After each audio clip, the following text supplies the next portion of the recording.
और कई बार मैं बोला हूं कि पूरी दुनिया, अभी गुरु जी चर्चा कर रहे थे, पूरी दुनिया दो भाग में बंटने वाली है। इसमें कुछ देशों का नाम जिक्र कर रहे थे जो एटम बम लेके खड़ा होंगे विश्व के मंच पर, और भारत अकेला होगा जो भगवान बुद्ध का धम्म लेके खड़ा होगा विश्व के मंच पर। और बम और धम्म में युद्ध होगा, अनुयायी दोनों तरफ होंगे, बम के भी अनुयायी होंगे और धम्म के भी अनुयायी होंगे। जो बम का सेनापति होगा अपने बम से वार करेगा, और जो धम्म का सेनापति होगा अपने धम्म से वार करेगा। हारने और जीतने की संभावनाएं दोनों की है। बम वाला भी जीत सकता है, धम्म वाला भी जीत सकता है। बस फर्क इतना है कि बम वाला जीतने के लिए अपने बम की ताकत बढ़ा रहा है और धम्म वाले को जीतने के अपने धम्म की ताकत बढ़ानी होगी। बम वाला संजोग से जीत गया, बम वाला संजोग से जीत गया तो क्या होगा? जीतने वाला भी नष्ट हो जाएगा और मारने वाला भी नष्ट हो जाएगा। बम चलाने वाला भी नष्ट हो जाएगा और जिसके ऊपर बम फेंका जाएगा वो भी नष्ट हो जाएगा। लेकिन संजोग से धम्म की जीत हो गई तो जीतने वाला का तो कल्याण होगा ही, साथ साथ हारने वाले का भी कल्याण हो जाएगा। तो एक ऐसा अमोघ अदृश्य ताकतवर अस्त्र हमारे पास है जिनकी पूरी दुनिया कायल है। बस जरूरत है भारत को कायल होने की। इसलिए गुरु जी इशारा कर रहे थे कि भगवान बुद्ध का और धम्म की जो ज्ञान है यह नॉलेज के लिए नहीं है, यह ज्ञान के लिए नहीं है कि हम जानते हैं। इसको जानने से कुछ नहीं होता जब तक हमारे जीवन में प्रैक्टिस नहीं होता। हेलो, हमारा कोई सहयोगी नहीं है। किसी से भेजवा दीजिए। अत्यदीपो भव, हम अपने सहयोगी हम हैं।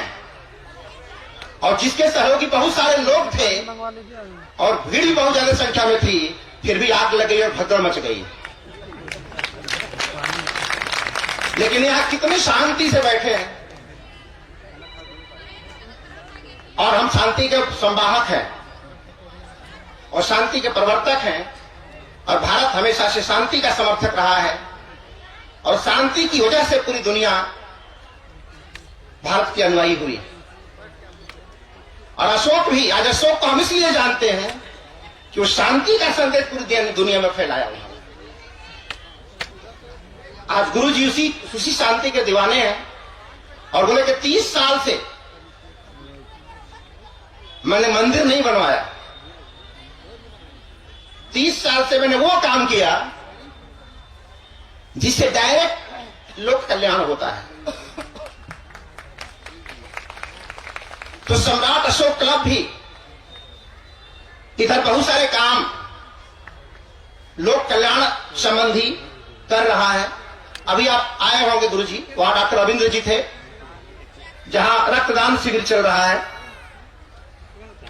सम्राट अशोक क्लब के कार्यकर्ताओं ने इस समय रक्तदान और आंख दान, चक्षुदान देना शुरू किया है।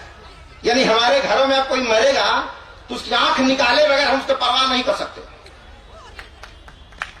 आंख निकाल के ही करेंगे, क्योंकि एक मनुष्य की आंख से 500 साल देखा जा सकता है, कई पीढ़ियां देख सकती हैं उससे। अब आप बताइए कि दुनिया में अंधे ज्यादा है कि आंख वाले? आंख वाले अपनी पूरी आंख का इस्तेमाल करें जीवन भर और मरने से पहले अपनी आंख अगर दान करके जाते हैं तो शरीर दे इस संसार में कोई अंधा बचेगा भी नहीं। जबकि अब तक हम गाना गाते रहे कि अंधरन के आंख देनु कोढ़ियन के काया, अंधरन के आंख देनु, जिसके लिए हम भजन गाते रहे उसने किसी व्यक्ति को आंख नहीं दिया, झूठी प्रशंसा करते रहे। लेकिन अब लोग आंख दे रहे हैं तो अब अंधा बनाने वाला अंधा बनाए, हम आंख देने वाले आंख देंगे और धरती पर शायद कोई अंधा बचेगा ही नहीं। तो इस तरह के बड़े कार्यों में आप सबके सहयोग से काम चल रहा है और इसमें गुरु जी का जो आशीर्वाद होगा, गुरु जी के मंगल कामना अगर हमारे साथ होगी तो निश्चित रूप से हम इस काम में 4 चांद लगा सकते हैं। और चूंकि गुरु जी को जाना है तो मैं गुरु जी से अपने पूरे जन सैलाब की तरफ से एक कामना करता हूं, एक अभिलाषा रखता हूं कि आपके और हमारे बीच जो मधुर संबंध है वो ऐसे ही बने रहे, इसकी मैं कृपा चाहता हूं आपसे। क्योंकि 2015 में हम लोग कोरिया गए थे, वहां सम्मेलन था रीयूनिफिकेशन ऑफ कोरिया, वहां हम लोग भी गए थे कि साउथ कोरिया, दोनों के देश कोरिया कैसे मिलेंगे। 1,03,000 लोग उसमें शहीद हुए थे बंटवारे में, लेकिन वहां की चमचमाती जो उनका स्मारक बना हुआ है देख के लगा कि शहीदों का बड़ा ही गजब का सम्मान उस देश में था। और जिसकी चर्चा कर साफ सफाई की बात, अभी सोचिए यहां आत्मा से परमात्मा से मिलने की बात गुरुजी नहीं कर रहे थे। सफाई करो, कूड़ा दूर हटाओ, झाड़ू लगाओ, बोले यह धर्म है, इसमें तो कहीं पूजा पाठ है ही नहीं है। अरे यही धर्म है।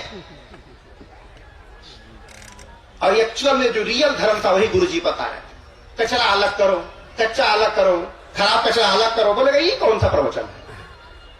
ये जीवन से सीधा जुड़ा प्रवचन है, ये सीधा जुड़ा जीवन से कल्याण का है।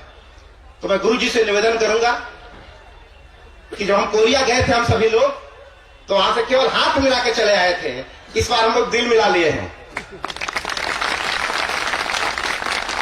अब हार्टली रिलेशन हो गया है और बहुत सारे हमारे कार्यकर्ता आपकी बातों को सुन के करुणामयी हो गए थे, रो रहे थे, आंसू गिर रहे थे, टीयरिंग।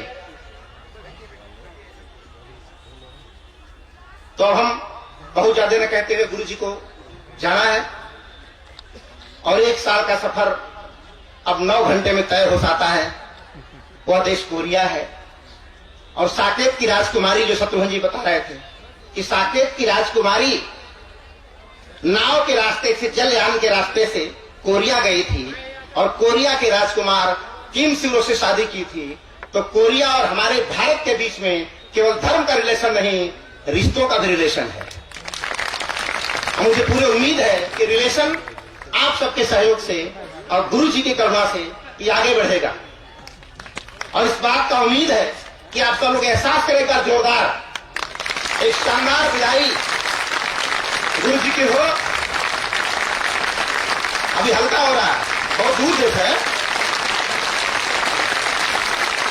बहुत दूर देश, अभी कुछ लोग पीछे छूट रहे हैं, तो नया रह जाएगा अगली बार के लिए।